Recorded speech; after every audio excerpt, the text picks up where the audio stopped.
Hello friends, this is KC Patel and welcome to Satvik academy. Satvik academy के YouTube channel में आप सभी का स्वागत है। आज हम बात करने वाले हैं आर्मी स्कूल में आपकी वैकेंसी निकली हुई है, पीआरटी, टीजीटी और पीजीटी की। सबसे बड़ी हैरानी की बात यह है इसमें कि जो आपकी प्राइमरी की यानी कि पीआरटी की जो वैकेंसी निकली हैं, इसमें बीएड को एलिजिबल किया गया है। इसलिए मैं ये वीडियो बना रहा हूँ। जो बाकी लोगों को कन्फ्यूज़न है कि ये फेक तो नहीं है, क्या इसमें पीआरटी लेवल पर बीएड एलिजिबल है, फॉर्म अप्लाई कर सकते हैं, कहीं ऐसा ना हो कि बाद में निकाल दिया जाए। तो देखिए, ये दिक्कत तो कैंडिडेट के साथ है, कंफ्यूज भी हैं कि अभी तो बीएड एलिजिबल है आपका नोटिफिकेशन में। मैं अभी आपको दिखाऊंगा नोटिफिकेशन में एलिजिबिलिटी क्राइटेरिया में जो क्वालिफिकेशन का सेक्शन है वहाँ पर बीएड भी एलिजिबल है आपका प्राइमरी में। तो चलिए, सबसे पहले मैं आपको वही दिखा देता हूँ क्वालिफिकेशन में कहाँ पर आपको बीएड का एलिजिबल किया गया है। चलिए यहाँ पर आ जाइए, इसको देख लेते हैं हम लोग। देखिए, पोस्ट ग्रेजुएशन में बीएड एलिजिबल है 50% के साथ, टीजीटी में भी आपका 50% के साथ बीएड एलिजिबल है। अब हम बात कर लेते हैं पीआरटी में। 2 ईयर डीएलएड बीएलएड चाहिए, 2 साल का, और candidate with BEd can also apply with fulfilment of the condition of 6 month PDPET bridge course from an NCTE recognized institute as when NCTE approves any institution to conduct the said course within 2 years of recruitment as PRT or beginning of the course whichever is later। समझ रहे हैं? Bridge course के साथ यानी कि 2 साल के अंदर आप लोग ब्रिज कोर्स कर लें किसी ऐसे कॉलेज से जिसको एनसीटीई से मान्यता प्राप्त हो, तो आप लोग क्या हैं, बीएड वाले कैंडिडेट भी प्राइमरी में एलिजिबल हैं, वो लोग भी फॉर्म अप्लाई कर सकते हैं। तो देख लिया। तो ये जो असमंजस की स्थिति बनी हुई है, तो क्लियर ही नहीं हो रहा। इसमें परेशानी किसको हो रही है? स्टूडेंट्स को परेशानी हो रही है। एनसीटीई की जो 2018 का एक्ट था, सुप्रीम कोर्ट के द्वारा उसे रिजेक्ट कर दिया जाता है। उसके बाद से बीएड प्राइमरी में एलिजिबल नहीं रहता है। जैसे ही आर्मी स्कूल का नोटिफिकेशन जारी होता है और उसमें प्राइमरी में बीएड को एलिजिबल करके साथ में ही 6 महीने के ब्रिज कोर्स का भी हवाला दिया जाता है कि एनसीटीई के द्वारा कोई भी जो ब्रिज कोर्स कराया जाता हो 2 साल के अंदर आपको कर लेना है, तो आप प्राइमरी में एलिजिबल रहेंगे। तो ये चीज़ें देख ली।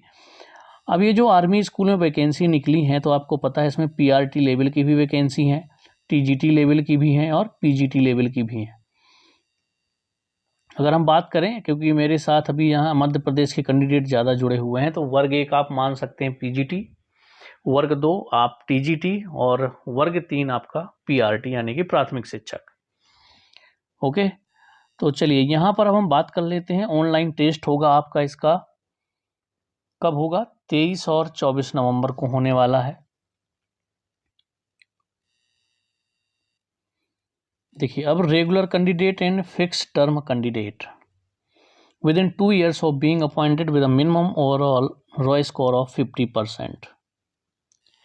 तो अभी जो आपका ये नोटिफिकेशन है, इसमें कोई वैकेंसी नहीं दी गई है कि आपकी कितनी वैकेंसी है, क्या है, क्योंकि वैकेंसी आपकी बाद में आएंगी। लगभग 139 स्कूल हैं आर्मी पब्लिक स्कूल।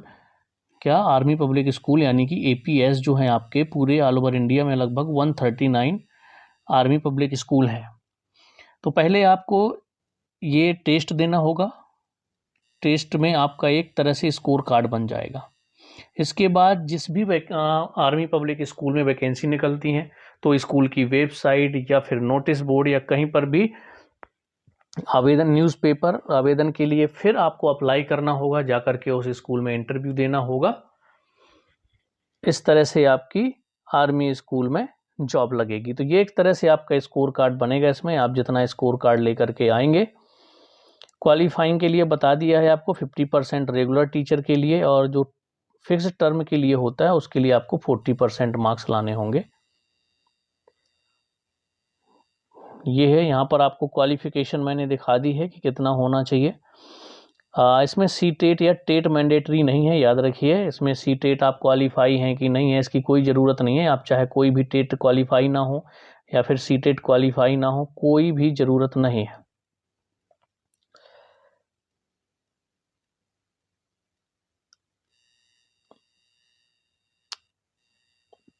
चलिए यहाँ पर एज की बात कर लें तो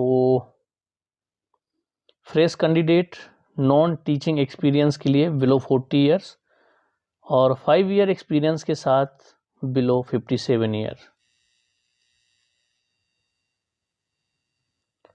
नेगेटिव मार्किंग आपकी रहने वाली है इसमें 1/4 की, ये भी याद रखिएगा, नेगेटिव मार्किंग आपकी रहेगी 1/4 की। For each category there will be 1 question paper of 200 marks का आपका क्वेश्चन पेपर आएगा, जिसमें से 85% आपके सब्जेक्ट से क्वेश्चन होंगे, 10% आपका जीके करंट अफेयर रहेगा, 5% और 10% आपका पेडोलॉजी रहेगी। तो इस तरह से हम बात करें तो 170 क्वेश्चन आपके रहने वाले हैं मेन सब्जेक्ट के, 10 क्वेश्चन आपके रहने वाले हैं जीके करंट अफेयर के और 20 क्वेश्चन आपके पेडोलॉजी के रहने वाले हैं। तो इस तरह से मैक्सिमम जो आपका इसका पेपर आएगा 200 का आने वाला है। इसमें माइनस मार्किंग रहेगी, इतना याद रखिएगा। बाकी डिटेल के लिए मैं आप लोगों के साथ इसकी PDF शेयर कर दूंगा टेलीग्राम चैनल में, तो जितने लोग भी इंटरेस्टेड हैं इसको अप्लाई कर सकते हैं। ऑनलाइन अप्लाई होगा, पेपर भी आपका इसका ऑनलाइन ही होने वाला है, ठीक है। तो ये हैं आपके स्कूल, कितने हैं यहाँ पर, तो देखिए टोटल 139 APS हैं। इन सभी के लिए आपको ये एग्ज़ाम देना होगा। जैसे आप पहले CTET देते हैं तो CTET देने के बाद फिर इसके बाद एक एग्ज़ाम और होता है आपका स्टेट में, सुपर टेट जिसको कह सकते हैं, सेम उसी प्रकार से है। AWES का आपको स्कोर कार्ड अपने पास रखना है। इसके बाद जहाँ पर वैकेंसी निकलेगी वहाँ पर इंटरव्यू आपका होगा।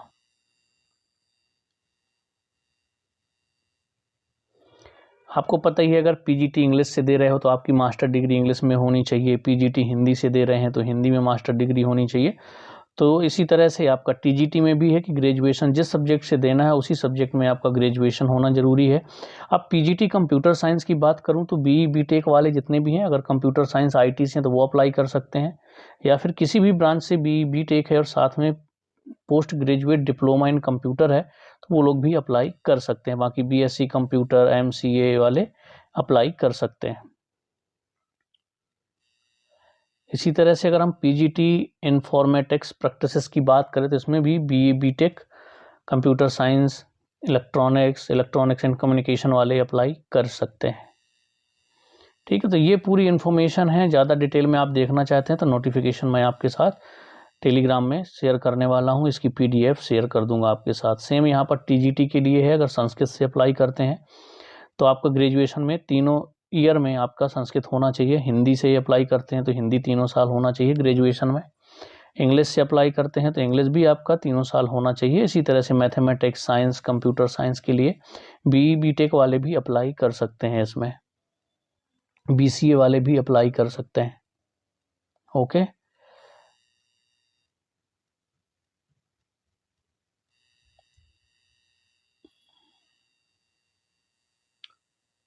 जो इसमें TGT की बात की गई है तो यहाँ TGT में क्या है आपका, एक सेकेंड रुकिएगा। 4 ईयर इंटीग्रेटेड कोर्स हो गया NCERT से आपका, B.Ed M.Ed हो या फिर बैचलर डिग्री 50% के साथ में B.Ed, ठीक है। CTET क्वालिफाई होना चाहिए या teacher eligibility test conducted by CBSE, proficiency in teaching in English medium, desirable है नॉलेज ऑफ कंप्यूटर एप्लीकेशंस का नॉलेज होना चाहिए। Relaxation in B.Ed qualification is not available for TGT computer science, ठीक है। Relaxation in B.Ed qualification is not available for TGT computer science के लिए B.Ed की eligibility नहीं है, ये रिलैक्सेशन दिया गया। तो इसी तरह से आप लोग पूरा सब्जेक्ट वाइज और आपके पोस्ट वाइज दिया हुआ है आपकी क्या क्वालिफिकेशन होना चाहिए। तो काफ़ी लंबी डिटेल है, मैं इसकी PDF आपको भेज दूंगा टेलीग्राम चैनल पर, तो वहाँ से आप ज़रूर इसको देख लीजिएगा। आपकी जो क्वालिफिकेशन है उसके हिसाब से आप देख लीजिएगा। जिस भी पोस्ट के लिए अप्लाई कर सकते हैं तो बिल्कुल आप अप्लाई कर सकते हैं। तो चलिए मिलेंगे हम लोग नेक्स्ट वीडियो में। कोई भी डाउट होगा कमेंट्स में ज़रूर बताइएगा।